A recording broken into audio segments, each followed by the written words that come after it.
Hello everyone, Hindi ज्ञान सागर channel में आप सभी का बहुत बहुत स्वागत है। आज की वीडियो में मैं जिस चैप्टर को लेकर आई हूँ वो है क्लास 8 के बसंत का 9 चैप्टर, और चैप्टर का पाठ का नाम है कबीर की साखियाँ। कबीर की साखियाँ आपने सुनी होंगी, जिन्हें हम दोहे के नाम से भी जानते हैं। 2 लाइनों वाले दोहे हैं और जो कई लाइनों के हैं, उनके पद भी हैं और उनके शब्द भी हैं, और बहुत ही प्रसिद्ध इनके दोहे हैं।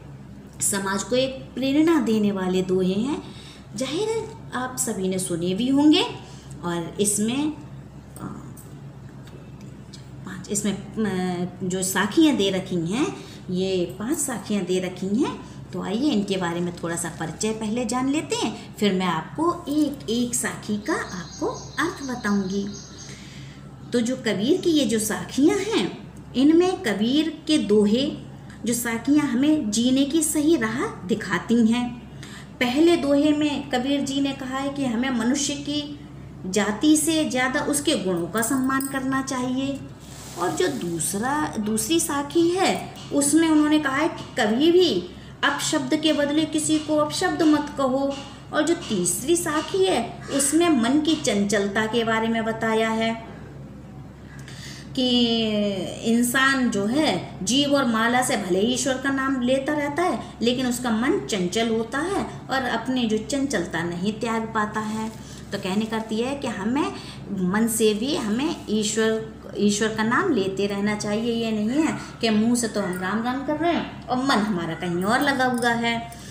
और जो चौथी साखी है, उसमें वह बता रहे हैं कि कभी भी किसी को छोटे या बड़े होने का घमंड नहीं करना चाहिए। कभी कभी छोटे लोग बड़ों पर भारी पड़ जाते हैं, जैसे हाथी चींटी पर भारी पड़ जाती है।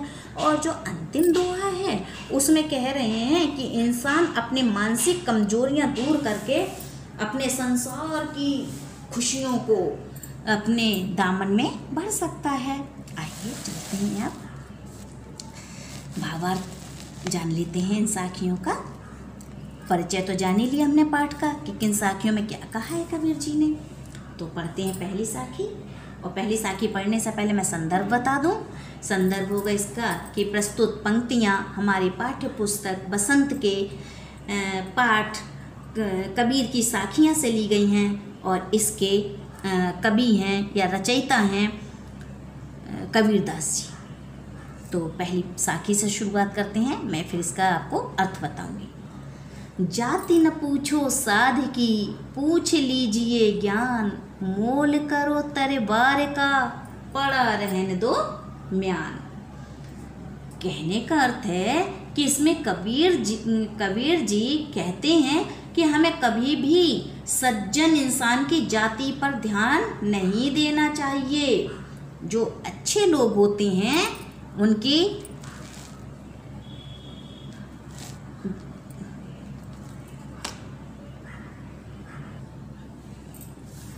यानी कबीरदास जी कहते हैं जो महापुरुष लोग होते हैं उनकी जाति पर ध्यान नहीं दिया जाना चाहिए, बल्कि हमें तो उसके गुणों के आधार पर उसका सम्मान करना चाहिए। क्योंकि जो महान पुरुष होगा, जो सज्जन पुरुष होगा, उसमें गुण ही गुण होंगे, तो हमें उनका सम्मान करना चाहिए। जैसे तलवार की कीमत होती है, म्यान की नहीं।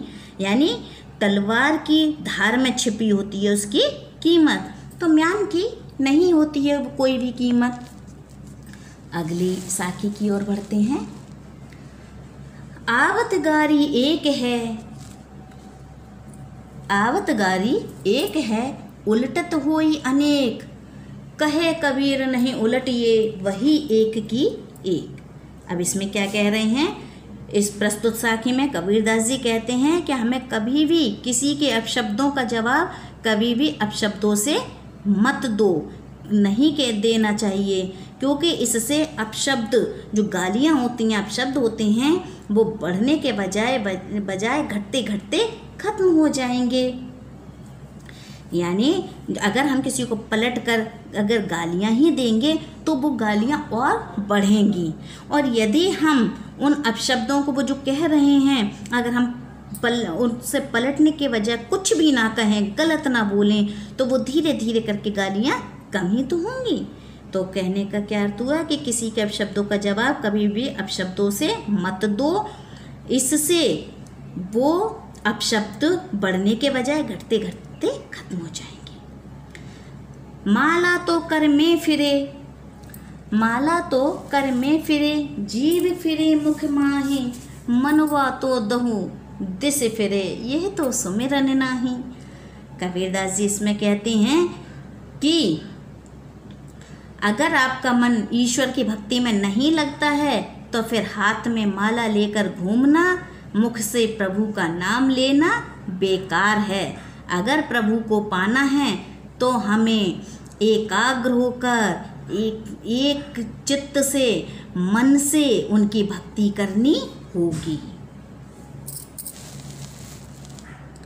कबीर घास ना नींदिए, जो पाऊँ तले होई, उड़े पड़े जब आँख में खरी दुहेली हुई।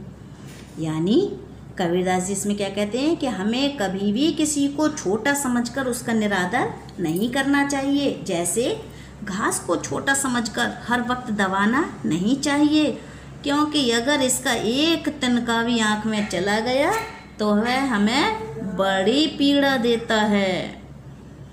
जग में बैरी कोई नहीं, जो मन शीतल होए, या आपा को डार दे, दया करे सब कोई।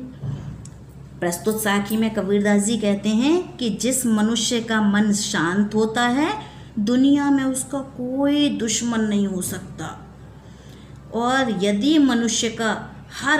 यदि दुनिया का हर इंसान स्वार्थ, क्रोध और भावनाओं को त्याग दे तो वो दयालु और महान बन सकता है। आशा करती हूँ कि ये साखियाँ समझ में आ गई होंगी।